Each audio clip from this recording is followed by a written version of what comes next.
हमले को लेकर संसद का विशेष सत्र बुलाने की मांग। पहलगाम हमले को लेकर 12 विपक्षी दलों ने संसद का विशेष सत्र बुलाने की मांग की है। इन दलों में कांग्रेस, समाजवादी पार्टी, तृणमूल कांग्रेस और आम आदमी पार्टी जैसी प्रमुख पार्टियां शामिल हैं। विपक्ष की मांग है कि मानसून सत्र से पहले विशेष सत्र बुलाकर सरकार पहलगाम आतंकी हमले और ऑपरेशन सिंदूर पर जवाब दे। पटना में रोड शो और योजनाओं की सौगात के साथ पीएम मोदी का बिहार दौरा। अद्भुत नजारा देखने को मिलेगा। प्रधानमंत्री नरेंद्र मोदी 29 और 30 मई को बिहार के दौरे पर रहेंगे। इस दौरान पटना में वे लगभग 5 किलोमीटर लंबा रोड शो करेंगे, जो बीजेपी दफ्तर तक पहुंचेगा। इसके अलावा विक्रमगंज में भी उनके कार्यक्रम निर्धारित हैं। प्रधानमंत्री पटना एयरपोर्ट के नए टर्मिनल का उद्घाटन करेंगे, बेहटा एयरपोर्ट का शिलान्यास करेंगे और राज्य को कई विकास योजनाओं की सौगात देंगे। ऑपरेशन सिंदूर के बाद सीएम योगी का बड़ा फैसला। सामूहिक विवाह योजना में अब कन्याओं को मिलेगा 1 लाख। सरकार ने बढ़ाई योजना की आय सीमा और खर्च। उत्तर प्रदेश सरकार ने ऑपरेशन सिंदूर के बाद सामूहिक विवाह योजना में बड़े बदलाव किए हैं। अब इस योजना के तहत कन्याओं को सिंदूरा भी दिया जाएगा। इसके अलावा लाभार्थी परिवार की आय सीमा को 2 लाख रुपए से बढ़ाकर 3 लाख रुपए कर दिया गया है। सरकार ने प्रति जोड़े का खर्च भी 51,000 रुपए से बढ़ाकर 1 लाख रुपए कर दिया है। मोदी का विदेशी वस्तुओं के बहिष्कार का संदेश। प्रधानमंत्री नरेंद्र मोदी ऑपरेशन सिंदूर के बाद लगातार इशारों ही इशारों में बहुत से संदेश दे रहे हैं। राष्ट्र के नाम संदेश में उन्होंने बिना अमेरिका का नाम लिए ट्रंप को जता दिया था कि भारत झुकने वाला नहीं है। मंगलवार को गुजरात में बोलते हुए उन्होंने चीन को समझा दिया है कि भारत को कमजोर न समझे कोई। पीएम मोदी ने जिस तरह विदेशी सामानों के बहिष्कार की बात की है, उसका सीधा संबंध चीन से ही है, क्योंकि भारतीय बाजारों में चाइनीज सामान का पिछले 2 दशकों से अंबार लगा हुआ है। कुवैत में AIMIM चीफ ओवैसी ने पाकिस्तान को किया बेनकाब। भारतीय डेलीगेशन के सदस्य असदुद्दीन ओवैसी ने कुवैत में पाकिस्तान को करारा जवाब दिया। ओवैसी ने कहा कि भारत में पाकिस्तान से ज्यादा मुसलमान रहते हैं और पाकिस्तानी प्रधानमंत्री द्वारा सेना प्रमुख मुनीर को भेंट की गई तस्वीर 2019 के चीनी सेना के युद्धाभ्यास की है। ओवैसी ने कहा कि नकल करने के लिए अक्ल भी चाहिए।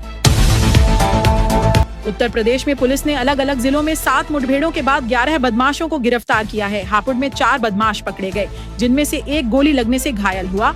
इन गिरफ्तारियों में लखनऊ में एक बलात्कार का आरोपी भी शामिल है, जिसे 24 घंटे के भीतर पकड़ा गया, जबकि अन्य अपराधी हत्या और लूट जैसे मामलों में वांछित थे। अयोध्या में बृजभूषण शरण सिंह की विजय परेड, 60 से अधिक गाड़ियों का काफिला, उमड़ा समर्थकों का हुजूम। पूर्व सांसद बृजभूषण शरण सिंह ने अयोध्या की धरती पर अपनी विजय परेड के साथ एक बार फिर से जोरदार राजनीतिक उपस्थिति दर्ज कराई। दिल्ली की पटियाला हाउस कोर्ट से पॉक्सो एक्ट के तहत मिली राहत के बाद बृजभूषण शरण सिंह अयोध्या पहुंचे। सामूहिक विवाह में सिंदूरदान का प्लान, यूपी में छिड़ा सियासी घमासान। उत्तर प्रदेश सरकार द्वारा मुख्यमंत्री सामूहिक विवाह योजना के तहत दी जाने वाली वित्तीय सहायता राशि को 51,000 से बढ़ाकर 1 लाख रुपए करना और सिंदूरदानी उपहार में देना एक सामाजिक और सांस्कृतिक रूप से अहम निर्णय है।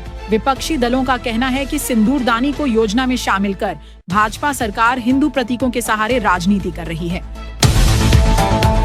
अब बिना वीजा 59 देशों की यात्रा कर सकते हैं भारतीय नागरिक। फिलीपींस भी लिस्ट में हुआ शामिल। विदेश यात्रा का प्लान बना रहे भारतीय नागरिकों के लिए राहत की खबर है। फिलीपींस सरकार ने भारतीय नागरिकों के लिए वीजा फ्री एंट्री की सुविधा शुरू कर दी है। अब भारतीय पर्यटक बिना वीजा के फिलीपींस में 14 दिन तक घूम सकते हैं। सर्वदलीय प्रतिनिधिमंडल दौरे के दौरान वरिष्ठ नेता गुलाम नबी आजाद की बिगड़ी तबीयत, कुवैत के अस्पताल में कराया गया भर्ती। पूर्व केंद्रीय मंत्री और वरिष्ठ नेता गुलाम नबी आजाद को विदेशी दौरे के दौरान अचानक तबीयत खराब होने के बाद अस्पताल में भर्ती कराया गया है। फिलहाल उनकी हालत स्थिर बताई जा रही है और वे डॉक्टरों की निगरानी में हैं। सिद्धू मूसेवाला के पिता ने किया राजनीति में कदम रखने का ऐलान। मशहूर पंजाबी गायक सिद्धू मूसेवाला के पिता बलकौर सिंह ने राजनीति में कदम रखने का बड़ा फैसला किया है।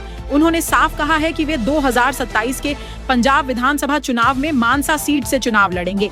बलकौर सिंह ने बताया कि वे अपने बेटे सिद्धू मूसेवाला की विरासत को आगे बढ़ाने और उनके लिए न्याय की लड़ाई को मजबूत बनाने के लिए राजनीति में आ रहे हैं। जून में पंजाब और हरियाणा में झमाझम होगी बारिश। IMD की चेतावनी, किसानों को सतर्क रहने की जरूरत। भारत में जून 2025 के मौसम का पूर्वानुमान किसानों और आम लोगों दोनों के लिए राहत लेकर आया है। मौसम विभाग ने बताया है कि जून महीने में देश भर में औसतन सामान्य से ज्यादा बारिश होने की संभावना है, जिससे इस बार गर्मी का प्रकोप कम रहेगा और कृषि के लिए बेहतर माहौल बन सकेगा। राजभर ने बीजेपी की बढ़ाई टेंशन, कहा अपने दम पर पंचायत चुनाव लड़ेगी सुभाषपा। सुहेलदेव भारतीय समाज पार्टी के राष्ट्रीय अध्यक्ष एम योगी सरकार में मंत्री ओम प्रकाश राजभर ने जिले के हरिऔध कला केंद्र में पदाधिकारियों के साथ आयोजित एक बैठक में शामिल हुए। इस दौरान पंचायती राज मंत्री ओम प्रकाश राजभर ने अखिलेश यादव पर जमकर हमला बोला। उन्होंने कहा कि जो अपने बाप का नहीं वह किसी का नहीं हो सकता है।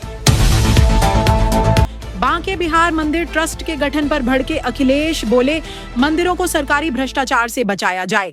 बीजेपी कर रही कब्जा। सपा प्रमुख ने सोशल मीडिया मंच एक्स पर मथुरा के एक मंदिर से जुड़ी 51 सेकंड की वीडियो रिपोर्ट साझा करते हुए कहा कि मंदिरों को सरकारी प्रशासन के भ्रष्टाचार से बचाया जाए। वीडियो रिपोर्ट में दावा किया गया है कि मथुरा में बांके बिहारी मंदिर के मामलों के प्रबंधन के लिए एक ट्रस्ट का गठन किया गया है। यूपी में खुलने जा रहा है सरकारी नौकरियों का पिटारा। 12,344 पदों पर सरकार करेगी भर्ती। उत्तर प्रदेश सरकार ने खाली सरकारी पदों को भरने की प्रक्रिया तेज कर दी है। मुख्यमंत्री योगी आदित्यनाथ के निर्देश पर राजस्व विभाग और आयुष विभाग में कुल 12,344 पदों पर भर्ती के लिए अध्याचन भेजा गया है।